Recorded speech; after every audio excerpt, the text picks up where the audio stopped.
Hello and welcome to the Full-Time Devils Chelsea preview. 4 o'clock tomorrow, all the action is taking place. But for right now on Saturday, we're going to talk it through. I'm joined by Ian, Howson and Statman Dave. So let's get started. Guys, is this Jose's revenge? We've lost to Chelsea twice this season, battered at Stamford Bridge, sort of robbed in the cup, I think.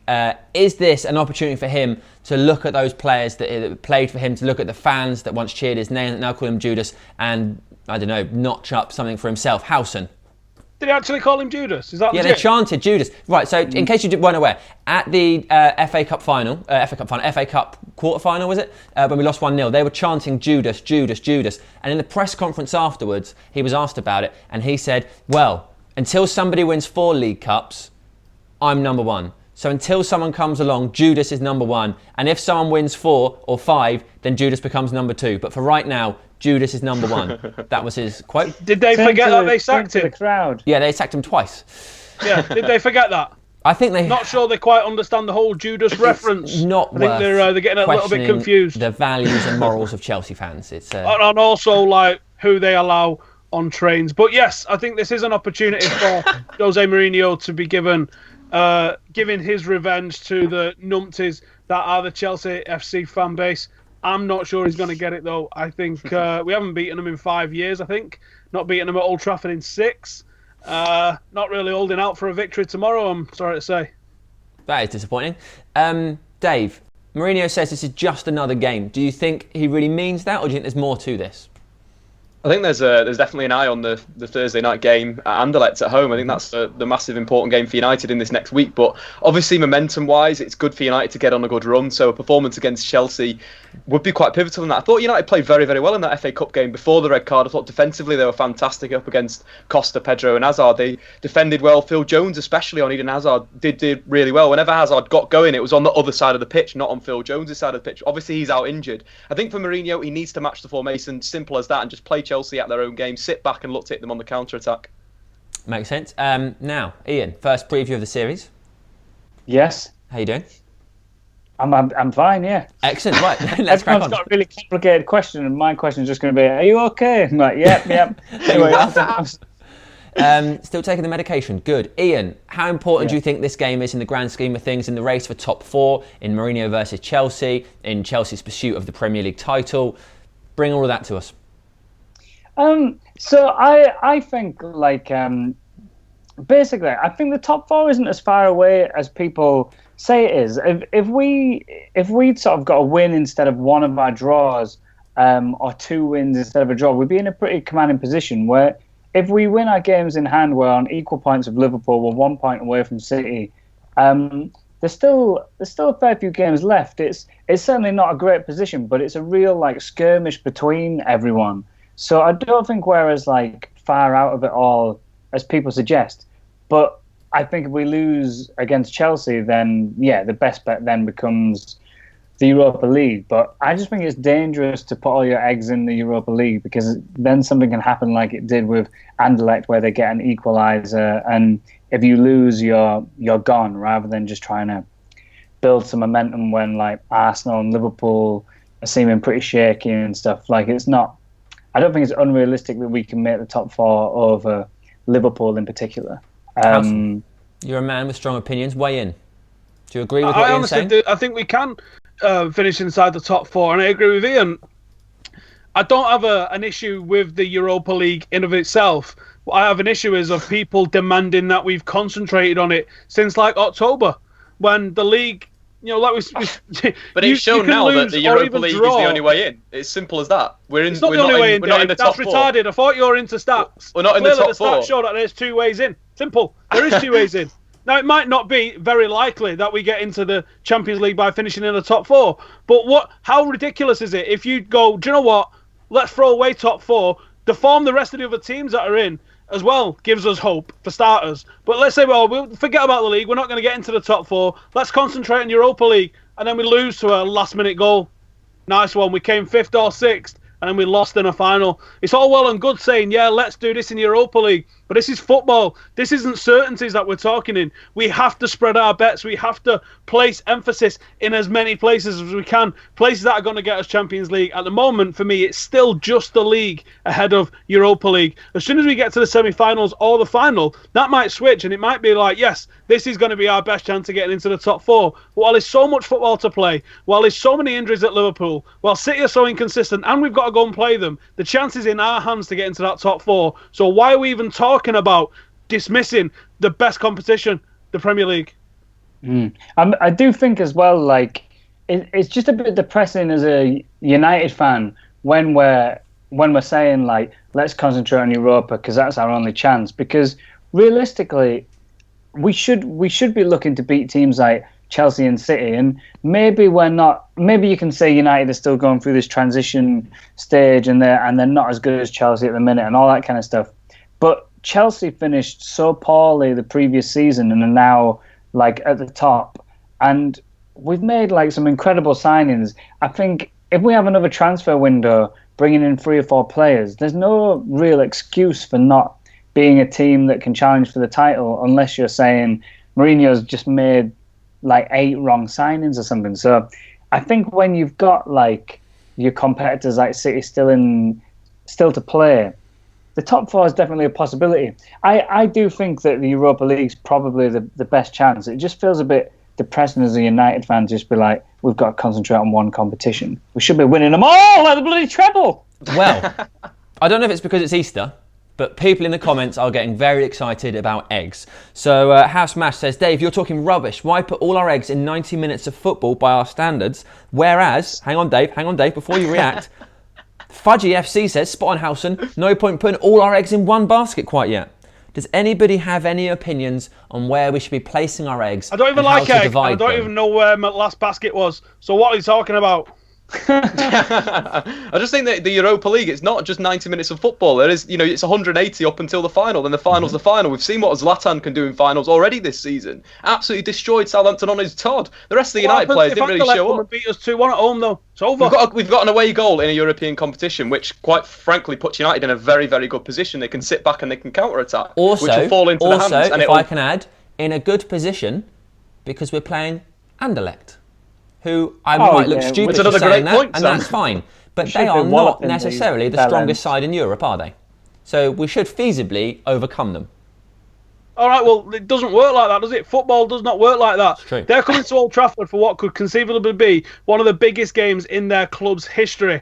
Now, you're telling me that they're going to not focus. They could come and focus and throw all their eggs. Let's get everyone's eggs and everyone's baskets, and let's throw them all in. Anderlecht can come to Old Trafford fired up, and a one-off result could happen at Old Trafford on Thursday night and see United out of it. And then you can stick all your fucking eggs and all your baskets up your ass. Right, okay, so you're saying, right, the Europa League that's one game against Anderlecht, right, or then it'll be against Besiktas and whoever in the final, is easier than beating Chelsea, Manchester City, Arsenal and Tottenham. Considering United's inconsistencies that season, you think United can get 4 decent results against teams that will be better than Europa League competitors? We don't have to get 4 wins. We don't have to get 4 wins, it's as simple as that.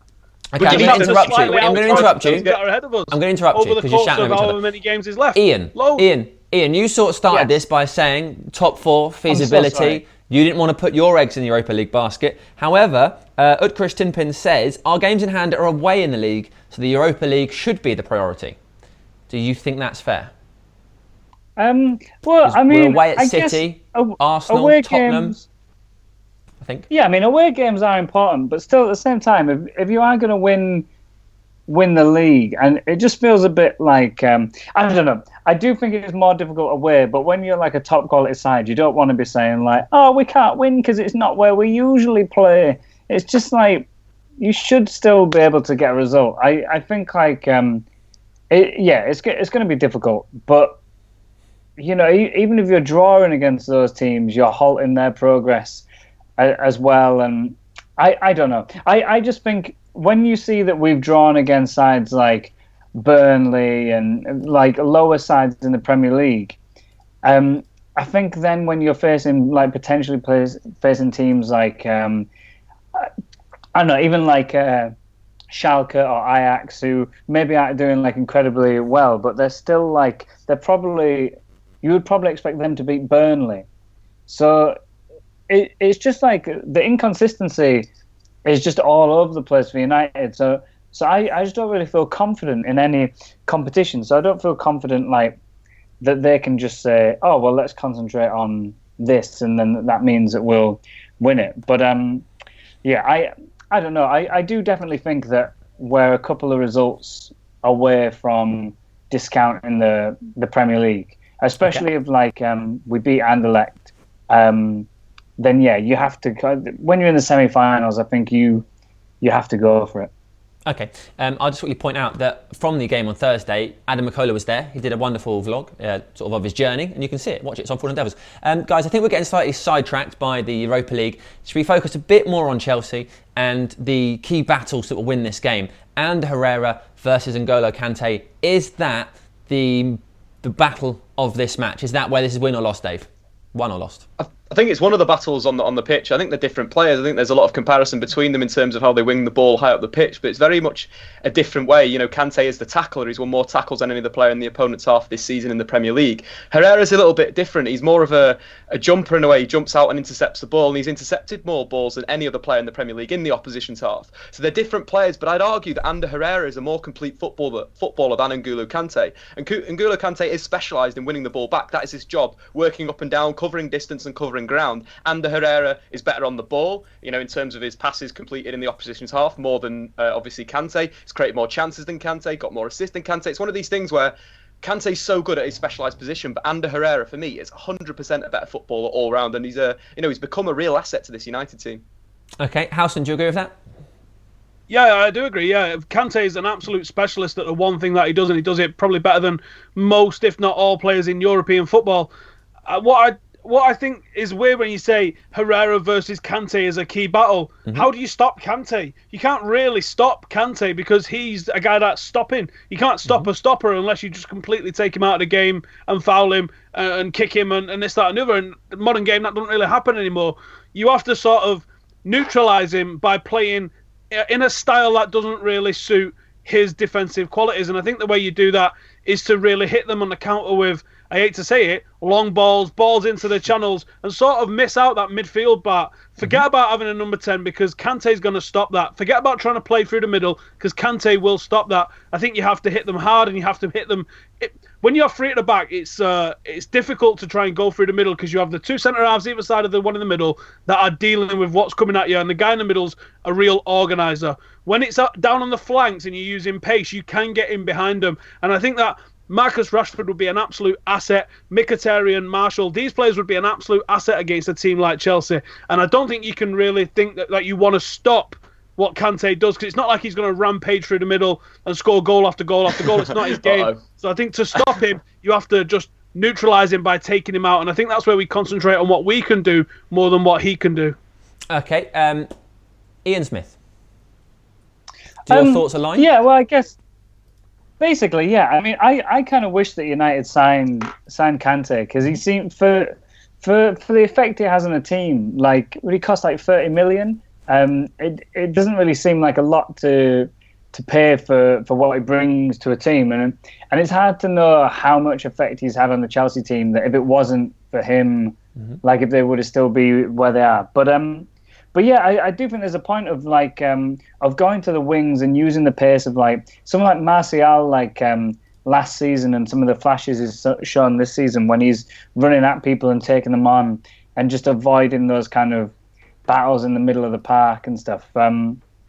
Yeah, I mean, because United just aren't showing that kind of attacking threat at the minute, and they just seem to end up. There's just lots of passing, lots of deliberating, a bit like LVG-esque, and if you're doing that, then Kante can just get involved and take the ball off you. So, but I don't know, mate. I'm not a football manager. What? I don't know, mate. I don't know what's happening. I just got so stressed out, and I thought, I don't know how we're going to beat them, and I'm not. It's not my job to do that.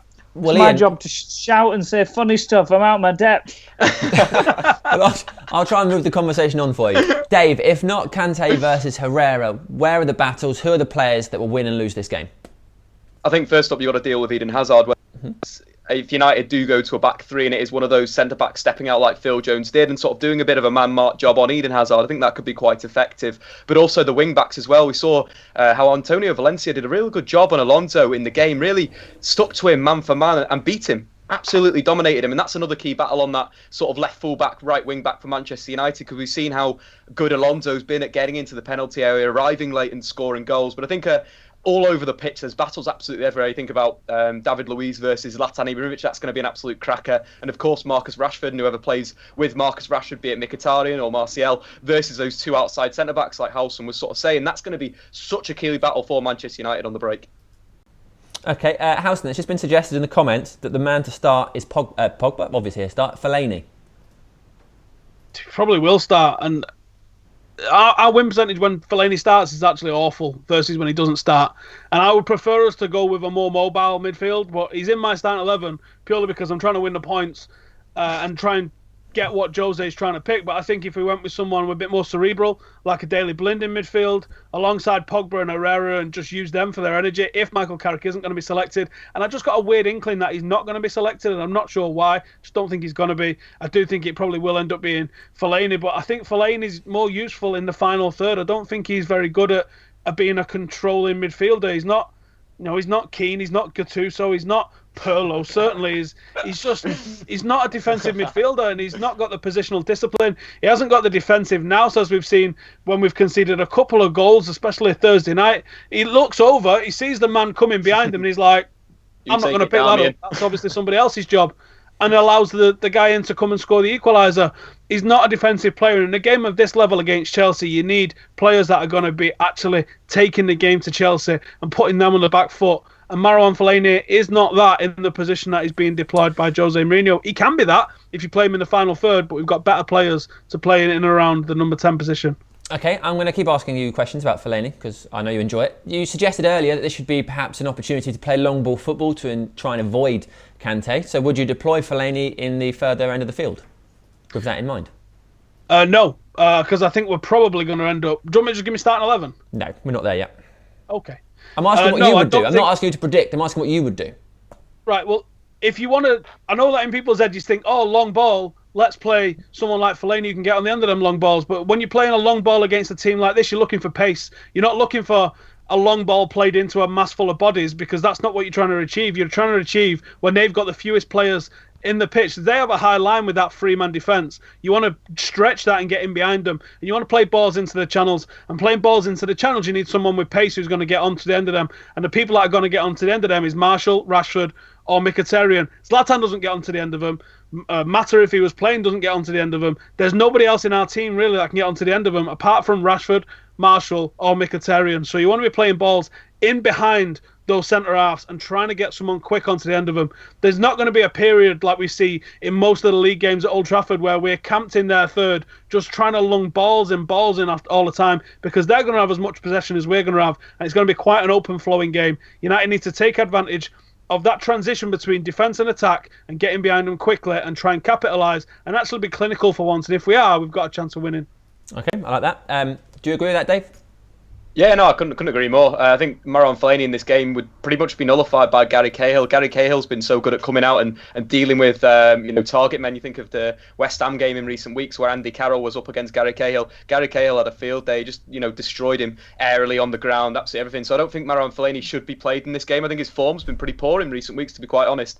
The last 3 to 4 games, Marouane Fellaini's been sloppy in possession, not been hitting his targets. Losing Dendoncourt against Anderlecht was pathetic. That was awful defending. He needed a little bit more awareness there. He looked at him like Howson was saying, which was more confusing. Like, surely if you see the man, you try and make an attempt at blocking him or trying to get in his way. You don't just let him go. And obviously Darmian, it was a mismatch there height-wise. So I think Fellaini's probably not the right guy for this game. I'd go with the two-man midfield, match them, go Pogba, Herrera versus Matic and Kante. And I think that would be a really good battle there. I think it's all about Paul Pogba being a little bit more mature as well. We've seen Kante get the better of him. You think of the Premier League game where Kante sort of bamboozled him, went through the middle and scored a goal. I think Pogba needs to be a little bit more aware defensively, but also when he's on the ball, needs to move it quickly. If Kante's going to come, getting around Kante, apart from hitting those channels like Howson was saying, is playing the ball quickly from one side to the other. So if they can bypass Kante with Pogba playing quick instead of dilly-dallying on the ball, that's how United could get round and then get past those two defensive midfielders and then expose that back three. It's kind of as simple as that. It's all about exposing that back three on the counter-attack. Okay, as Howson sort of suggested similar themes and spoke about attacking players, fast ones in particular,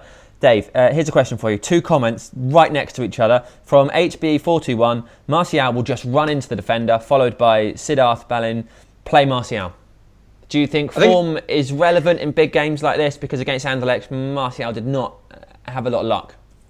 No, and Marcus Rashford was very, very good in his playing out wide. I thought he did really well. A number of times he did get in behind the Anderlecht defence's touch, let him down a little bit, but the chances that he create from that wide area, I'd go at the moment Rashford over Anthony Martial. It's one of those things where it's just on form of those two players. Martial looks a little bit short of confidence, but maybe giving him a 90 minutes against Chelsea would be a good thing. We've seen how good he can be in games. Under Louis van Gaal last season, he did score the 17 goals. He was the top scorer for Manchester United, but he would have games where he was really good. He'd also have games where he'd go a little bit missing, but it was the games that he was really good that the impact was there. So I think maybe throwing Martial into a game like this, keeping Rashford nice and fresh for Anderlecht, could be a really good option for Mourinho. And you can think about Victor Moses up against Anthony Martial or Victor Moses up against Azpilicueta. Could be a really good battle for Manchester United. You know how he can hit the byline. You know he can get balls into the box. So maybe it is Martial over Rashford for me right now. Okay, Ian. Yes. Got any jokes? Oh no. But what I would say is basically I find it really interesting what Mourinho's doing and what he kind of did last season with Chelsea, of his kind of hypercritical approach at the minute, because he's right that the forwards have just not been consistent, and even Ibrahimovic, there's chances that he misses, and I do think that's the kind of thing that we need to. It's the most important thing for United to step up at the minute, because you have teams coming to United, or a team like Leicester, who on the counter will maybe have 1 shot, 1 goal, or 2 shots, 1 goal, and we're just nowhere near that ratio of the amount of attacking opportunities we have. And yeah, someone like Martial, really, he should be one of the first names on the team sheet when he's playing well. He's such a dangerous player. Same with like Rashford on the wing, or Mkhitaryan. We really should have so much attacking talent, and I think it's just up to those players to be consistent with the final ball and with them the shots on target and stuff, because without that it's going to be so difficult to do anything. The amount of build up or any game plan, if when it gets to it, maybe a bit of an experience with Rashford or lack of confidence with Martial and then not putting anything away, then nothing will happen. And we also don't have anyone on the bench really who can come on and make a difference. I guess like what Mourinho was saying with Hernandez, someone who could come on and make those moves and get into space. It's like for like changes really. Like you would take off Rashford for Martial, who's underconfident, and maybe do the same thing. So I think we'll be solid enough at the back. I can't see us losing 3-0 again or something like that, but we need to start having strikers who put the ball in the back of the net. But I don't know if criticising them after every single match is going to help. Okay, well, Ian, you said Anthony Martial should be one of the first names on the team sheet. Is he on your team sheet to play Chelsea? I think so, if I remember what I wrote. I was going to say, you're not going to help his confidence. Yeah. Basically, am I saying my team now? Yes, I'd like you to do that. Please. So, De Gea in goal. I feel like he will make it back for the Chelsea game. I've put a 3-man central defence of Bailly, Rojo, and Blind. Dave, just so you know, Ian, just so you know, you said Romero originally. Did I? Yeah. I didn't mean to. Well, that's what you did. I don't think I did. You did. You got proof. Oh, shit. Am I allowed to say shit? Well, you've said it twice now. Okay, so Romero then. Put Romero on, but then after 2 minutes, sub him straight off, get De Gea in. Valencia and Shaw as fullbacks. The 3-man defence, Rojo by Berlin, just because other people are injured, and I think it's good to match the formation. Herrera and Pogba. And then I think Martial, Rashford, and... No, I can't remember, mate. I think I maybe went Mkhitaryan, Mkhitaryan, Zlatan and Martial. Yes. Done. Just Solid because memory. I think Rashford, I don't know. Martial, I think, if on form, can cause so many problems. And Mkhitaryan, I think, is like a more complete player than Rashford at the minute. But I don't know, mate. That's what I would do. But I'm just not in the powerful position at Manchester United at the minute. Okay, fair enough. Howson, what's your team? I'm going to go with Romero in net because I think there's some shit going on behind the scenes with Dave and Mourinho. And I think he's a great keeper and I like him. You're going to worry a lot of people there. So Romero in net. And I think a lot of people want to see Romero in net actually as well. I'm going to go with like a back three with wing backs. So basically a back five with Valencia and Shaw as my fullbacks. Bailly, Rojo and Blind as my centre-halves. A midfield three then in front of them have Herrera, Pogba, and it will be Fellaini. This isn't my choice, remember. This is me just trying to pick up points because points mean prizes unless it's your driving licence. I think Fellaini's going to start because of Mourinho's strange obsession with height and trying to match them physically. I think if I had the opportunity, I'd get Timbo Fosu-Mensah in there because I think he's got the shock factor. Chelsea don't know anything about him. I think his energy alone could really be a game changer. And he's not just energy as well. He's actually a really gifted technical footballer. And I think him in midfield over somebody like Fellaini would be a real asset for us in a game against Chelsea where we are going to get run ragged, but we can also put it on them physically as well. And I think there's few can keep up with Timbo, providing he's not rusted from not playing at all season. And Mkhitaryan sort of in a free role, just drifting from side to side, looking for space, trying to link up with Ibra, and probably even getting beyond Ibra because he finds himself in the number 9 spot occasionally as well, especially when played with Ibra, and obviously Ibrahimovic up front because he doesn't get dropped. Sure. As I said earlier, I would like to see somebody like Rashford brought in. If we was going to go like a 4-3-3, I think we could go 4-3-3 against Chelsea. I don't think we need to be as worried about what they can do. We do need to be worried about Hazard because he's looking fantastic at the moment. But I'd rather we actually concentrate on what we can do and how we can attack and the weaknesses that we can find in their back line because they're not unbeatable, but it is going to be a tough game. Okay, Dave. I think you are I'm going to 77 points in this. Adam McCullough in the lead has 90. This is an opportunity to close in because he's not here. I've kind of gone against that. I've just gone with what I think Mourinho should play, what tactics he should go with, and that is the 3-4-3, like Ian mentioned, and Howson kind of touched on with his back three. Romero in goal, obviously, Bailly, Rojo, Blind. I think that'll give United a really good platform. United should move to this system in the league. I think it would be better to break down the deep blocks that they've been struggling with. It'll give them more attackers in that final third. It'll allow both the wing-backs to push on. I just think United need to switch to a 3-4-3. The two best teams in the Premier League this season, Chelsea and Spurs, have both moved into that system a little bit slightly differently. Spurs a little bit more pressing, a little bit possession-based. Chelsea on the counter-attack. United need to adopt it. I just think it's the perfect time to do it now with Blind and Bailly in, as the outside centre-backs. That's two kind of real good ball players there. That means consequently Paul Pogba and Herrera, who's in my two central midfielders, are going to be playing higher up the pitch, can link with the likes of Valencia, Luke Shaw out wide, and then a front three, Mkhitaryan, Rashford and Ibrahimovic. What Mkhitaryan did for Borussia Dortmund, 23 league goals that season, he played on the right-hand side of a 3-4-3, so he's comfortable playing in this system. I think there's a lot of United players that would suit this system. Pogba, Herrera, very, very good when they played together as a two-man midfield. I don't want to see Fellaini in there, so I think a 3-4-3 against Chelsea, match them up, do what they're doing against every other Premier League side. Give them the ball. Put the emphasis on them, like sort of United have done at home sometimes in the Premier League, and look to just hit them on the counter attack, using that space, using the two sort of wide players coming inside and becoming number 10s. I think it would just be absolutely perfect. The perfect thing to do to beat Chelsea. Okay, good. Thank you. Right then, we're playing Chelsea. They are the opposition.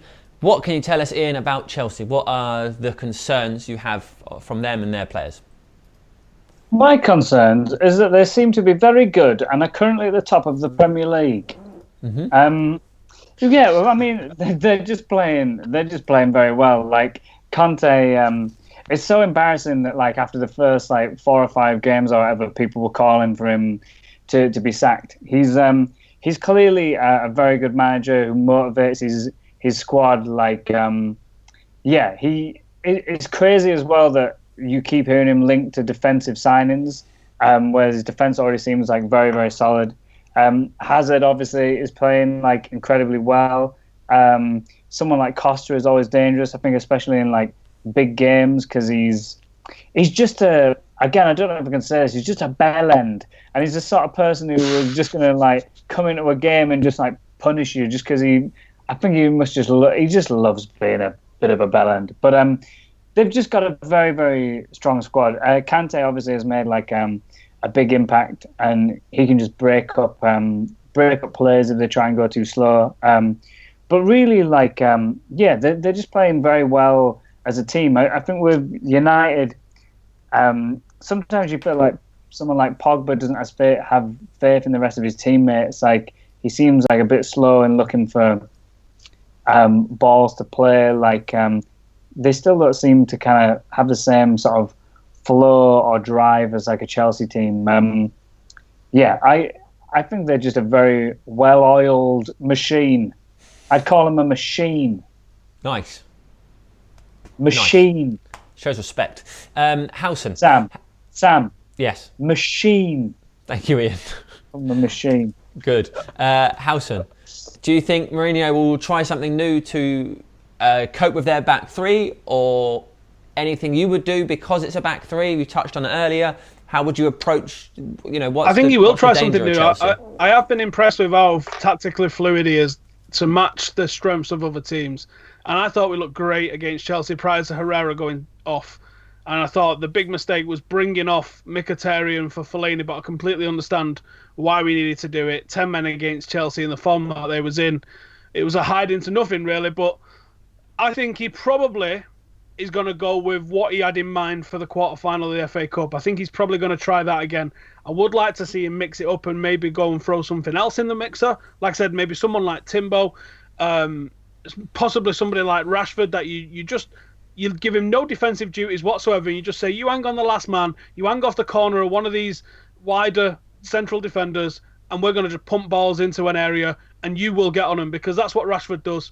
And I think that would be a decent way, but you also need other ways to break them down. And I think playing through the middle is probably not going to be our best option with Kante being there. So I do think you have to sort of just take him out of the game by not going anywhere near him. And I think if you can start dragging him out of position, then that's going to leave space for others. He's not a machine at the end of the day, is he? He's just a dude that's got a very high energy output, and he's very good at what he does. But he's not. We're not talking about the best player in the world here, are we? We're just talking about a defensive animal. Midfielder. Yeah. Dave, the Chelsea players that concern you, who are they?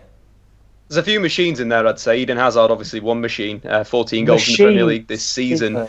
Has been machine-like on the counter-attack. He scored more goals on the break than any other Premier League player. Machine's a machine, Dave. Everyone just stop saying machine. But I think that's the big thing. It's putting the egg machine.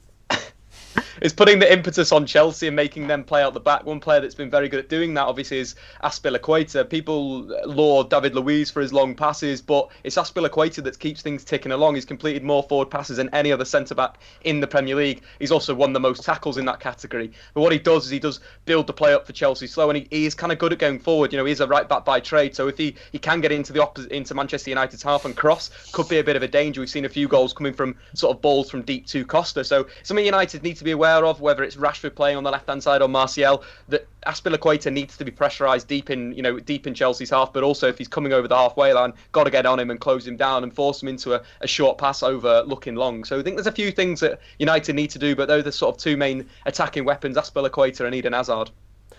Nice. I thought I'd just glance at the comments one last time before we go to your predictions and then close this up. And it's just people writing the word machine. Good. It's catching on. Yeah, pretty good. All right, then. Describe that thing that you're looking at the comments on as. Oh, I'd describe it as lightweight. Ian. Machine. What do you predict the score will be? So my prediction initially was. But you can ask what for. Well, my prediction is that I think North Korea and the US will just sort of back down and realise they're being quite silly. Okay. What we're after, Chelsea, Manchester United. Did you say 2-1? Is that it?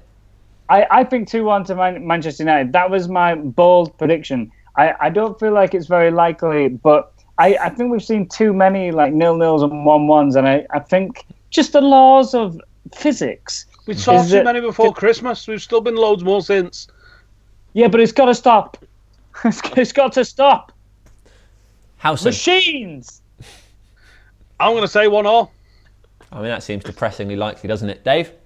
I'm going to go 2-1. I think United's average in terms of converting chances within the penalty area is going to improve, and United will score some goals. So I'm going to go 2-1 to Manchester United. Deluded. Nice. I don't know. I say so. It doesn't matter, does it? I'm going to say 3-2 to Manchester United. Remember the days we used to have glory 3-2s against them? Happened at least once. Hernandez scored. So that's it. Thank you very much, everybody else. I mentioned it earlier, but if you haven't seen me mention this already, we've got a really cool vlog Adam did when he went out to the Anderlecht game. Have a look at that. It's on the channel. People are asking to see producer Chris in the comments, and I've seen that he said that it will come after 1 million subs. So if you want to see what he looks like, make sure you are subscribed to Full Time Devils and tell your friends, and you'll get to see his beautiful By Monday. face. Yeah, right now. Enjoy the rest of your weekend. Enjoy the football this afternoon, and more importantly, enjoy tomorrow. All the eggs, all the machines, done. See ya.